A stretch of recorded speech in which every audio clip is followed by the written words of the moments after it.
Hello everyone, I am Parasdeep and I am back with my second video.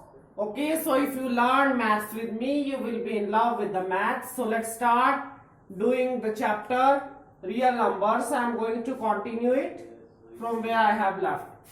So firstly, I have given you two questions for your homework. Okay, I am going to give solution for only one question. Second question is that you have to put in comment box and I will see that answer and I will reply to you.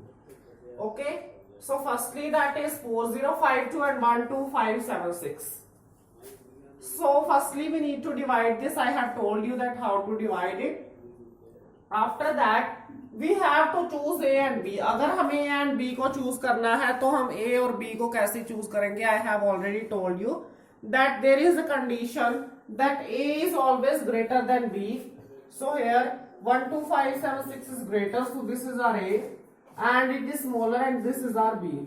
Okay, so divide it stepwise like this. Okay, जैसे divide कर लिया हमने तो यहाँ पर board का pattern यहाँ से स्टार्ट होता है कि यहाँ से you don't have to do this division in board exams, but you have to just write these 5 to 6 steps which I have written. Okay, only these steps and this one also. So firstly what I have written, using Euclid division lemma, you have to write using Euclid division lemma, A is equal to BQ plus R and condition for R also. Now put A 12576 is equal to B 4052. What is the quotient? 3 and remainder 420. Now put 4052 and you have to do it stepwise. जहां तक आपको zero नहीं reminder में मिल जाता वहां तक आप लिखते रहो इसको और एंड में आपको जहां पर रिमाइंडर मिल जाएगा जीरो तो वहां पर जो हमारी b की वैल्यू होगी वो हमारा HCF होगा highest common factor. So the HCF of 4052 and 12576 is 4, which is the required answer. Okay, so this was the solution of question number 1 for our homework. Question number 2 I will not tell you, I will not disclose it. Question number 2 you have to do yourself. So now the second very important topic from this chapter is fundamental theorem of arithmetic. I am going to discuss this fundamental theorem of arithmetic. So what is this fundamental theorem of arithmetic? That every composite number can be expressed as a product of its prime. So firstly we need to know that what are composite numbers. Composite numbers क्या होते हैं? जो number prime ना हो, prime को छोड़ के और वन को छोड़ के बाकी जितने भी नंबर हैं वो हमारे कंपोजिट नंबर्स में आते हैं. सो एवरी कंपोजिट नंबर, हर एक composite number except one and prime numbers can be expressed as a product of its primes. तो उनको प्राइम नंबर्स की फॉर्म में लिखा जा सकता है and this factorization is unique. और ये फैक्टराइजेशन क्या होगी? यूनिक होगी. फॉर एग्जाम्पल ये कंसेप्ट पता कहाँ का है? ये है प्राइम फैक्टराइजेशन का कंसेप्ट, प्राइम फैक्टराइजेशन. ओके, अगर मैं बात करूं prime factorization for 140, if I talk about prime factorization of 140, we are given that express 140 as a product of its primes. Express 140 as a product of its primes. तो 140 को करेंगे हम prime factorization. So how to do the prime factorization? 140 now 270 235 5 7 जा 7 1 जा. Okay, so now right over here 140 is equal to 2 square. Okay, 2 का square हो जाएगा. पहले आप ऐसे लिखो 2 into 2 into 5 into 7 and we will write like this. 140 is equal to 2 square into 5 into 7. This is the prime factorization for 140. This is the prime factorization for 140 क्योंकि ये unique है. This same factorization, ये factorization किसी भी और number की नहीं हो सकती according to fundamental theorem of arithmetic. Okay, I hope you are clear with the concept of fundamental theorem of arithmetic.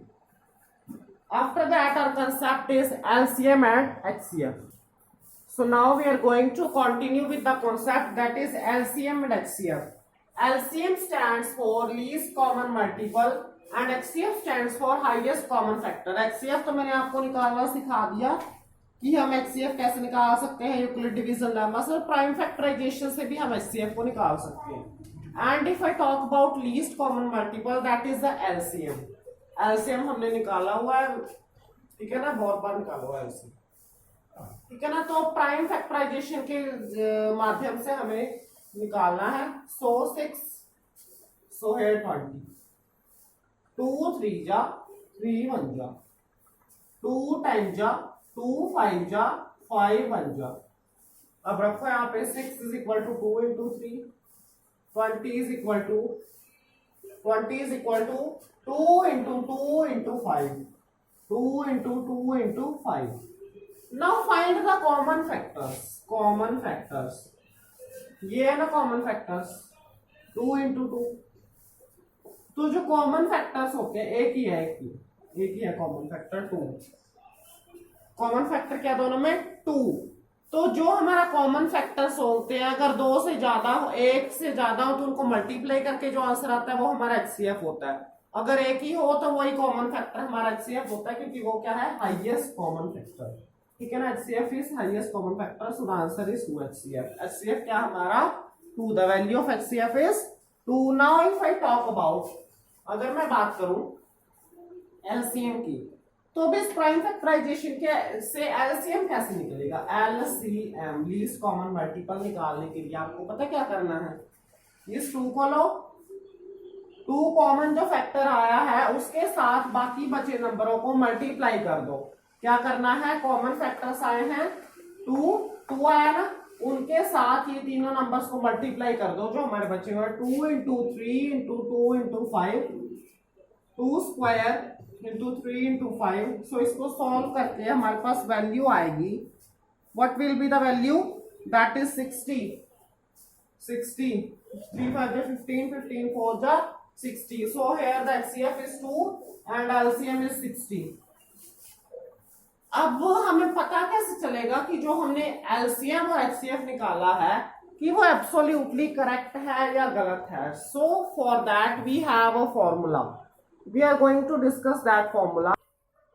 So now the formula for verifying the HCF and LCM of 2 numbers we have कि अगर हमारे पास कोई भी 2 positive integer हैं तो उनका LCM हम कैसे वेरीफाई कर सकते हैं.